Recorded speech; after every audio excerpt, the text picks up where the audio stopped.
Hello everyone, welcome to Kakao's Hideout. I am Kakao Konemi. So for today's video, the topic will be kung saang larangan ka aasenso. Okay? Choose a pile. This is 1, 2, and 3. Take whatever resonates, leave what doesn't. And if you would like to have a paid personal reading with me, just check the description box below. Nandyan lang po yung link kung saan nyo ako makakontak. Okay? Pause if you need more time. Now, kung saang larangan ka aasenso, I choose number 3. Okay, for number 1, saang larangan ka aasenso? Let's see. 10 of Wands, burdens, 8 of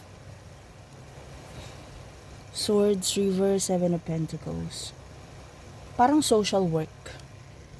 Parang yung burden ng iba, ikaw yung taga-build ng confidence na everything will be okay.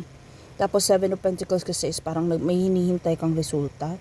So maybe social work, like let's say for example, mga batang wala ng magulang, ganyan, mga ulila. So parang ikaw yung maghahanap ng magpo-provide, or ikaw yung maghahanap ng foster parents, parang ganon. Kasi 7 of Pentacles is parang hintayin natin kung saan manggagaling yung grasya, saan manggagaling yung provision. Tapos 8 of Swords is parang binibuild mo yung confidence na okay lang yan, hanapan natin yan ng paraan. So either pwede ring psychologist or psychiatrist or a nurse or anything na parang ikaw yung source ng lakas, ikaw yung source ng courage in order for someone burdened to continue living, to continue looking at the brighter side of a situation. So, pwedeng social worker, pwedeng nurse, pwedeng police, pwede ring basta more on helping others and making sure that they are well attended to. Pwede ding hotelier or someone na mag-a-assist ng mga documents kasi swords. Like maybe merong i-claim na something. Parang ako mag-a-assist sa'yo, dito ka pipila muna, tapos nito, fill upan mo to, tapos punta ka doon. Tapos pagkatapos mo niyan, bigay mo sa akin, ako aakyat sa taas. Yung ganon. Pwede rin ganon. Anyway, what do you need to focus on?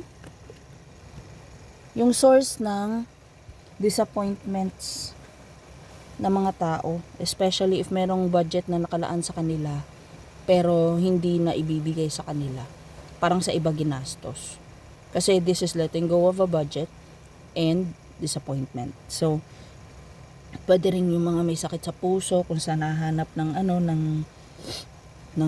donor, especially kailangan palitan yung puso, or pwede rin yung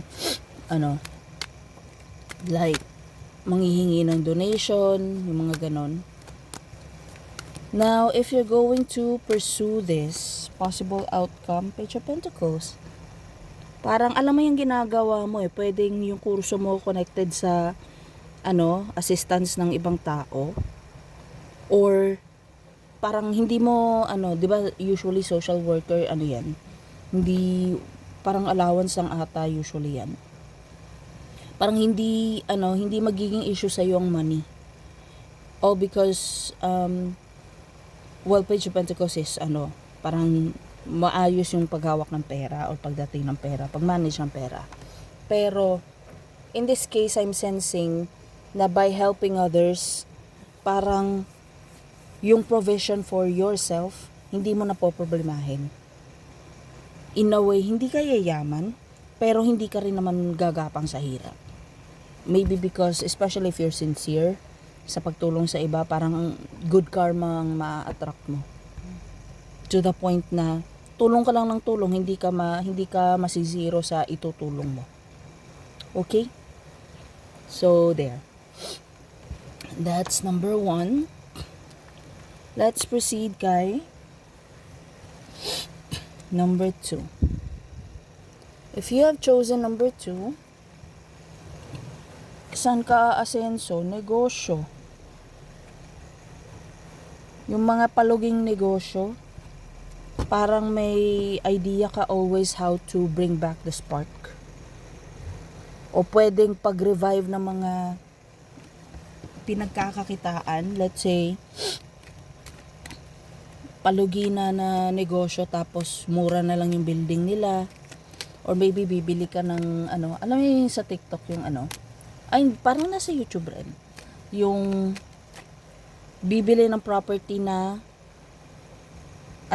abandoned na, tapos i-revive. Parang ganun eh. Kasi disappointing na yung source, tapos wala nang incoming na money, tapos parang ikaw yung gagawa ng money out of that failure.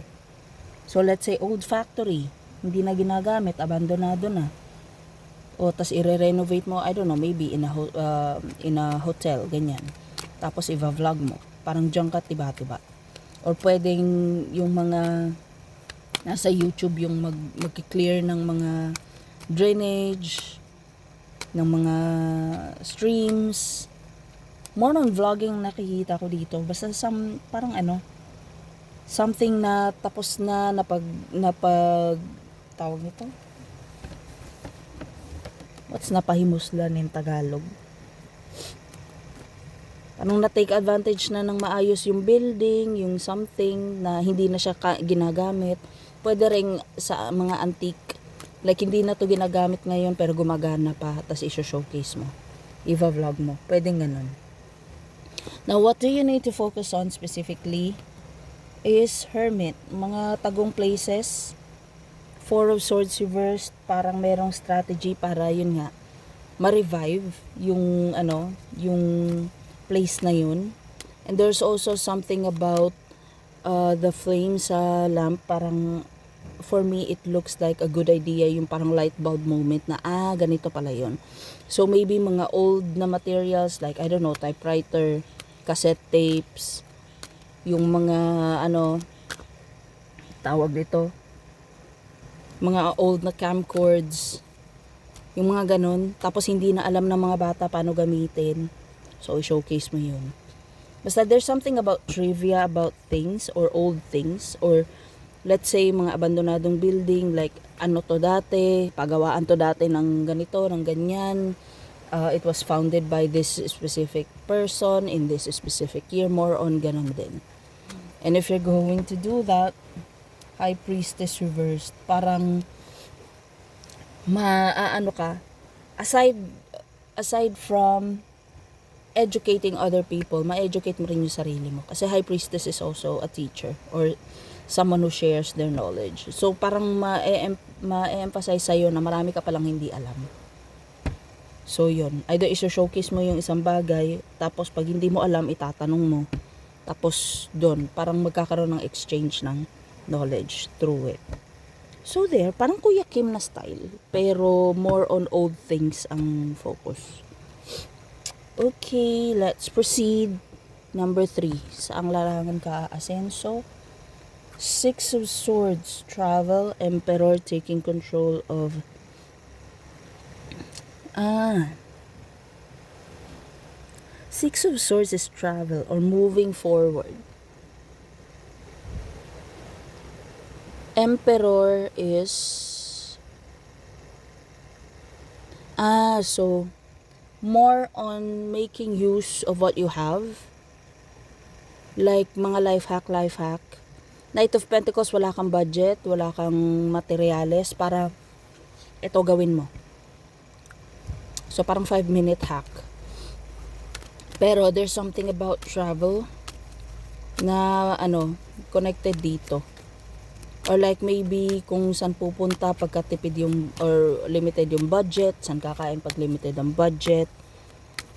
Tapos parang Emperor is yung magko-coordinate kasi siya yung namamahala, authority figure siya.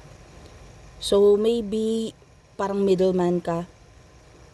Na kailangan mong pumunta ng ganito, tas ganito budget mo, o dito ka pumunta. Or gusto mong kumain ng ganito, ganito budget mo, o dito ka pumunta. Parang travel and food vlogger. I don't see myself being that. Pero, let's see, focus on High Priestess reversed and 6 of Pentacles. So, parang focus on sharing, knowledge. Like, maybe go somewhere na wala pang masyadong nakakapunta. Or try vlogging places na wala pang vlogger ever na nag-feature nun. And also, there's something about helping na maganda rin. Like, for example, meron kang nakitang stall na maliit lang pero dinudumog. So maybe, I don't know, ask donations para itulong dyan para magkaroon sila ng sarili ng stall, hindi na sila mapaalis, something like that. So more on travel and food vlogging. Five of Swords reverse. Tapos pagkatapos mong i-vlog, balikan mo for a few months or maybe a year. Tapos kung i-showcase mo kung ano nang naging development. Okay. Anyway, that's all I'm seeing here.